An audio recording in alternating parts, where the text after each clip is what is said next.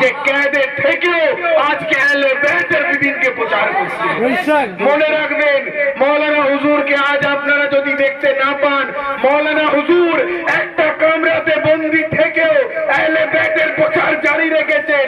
মাওলানা হুজুর এই মহাদেবপুরে গ্রামে যদি মনে করেন সীমিত ভাবে আছেন, কোনদিন মানবেন না। পশ্চিমবঙ্গ নয়, সারা ভারতবর্ষ নয়, সারা দুনিয়া নয়, 20 লাখ কায়নাতে মাওলানা হুজুরের চিহ্ন আছে।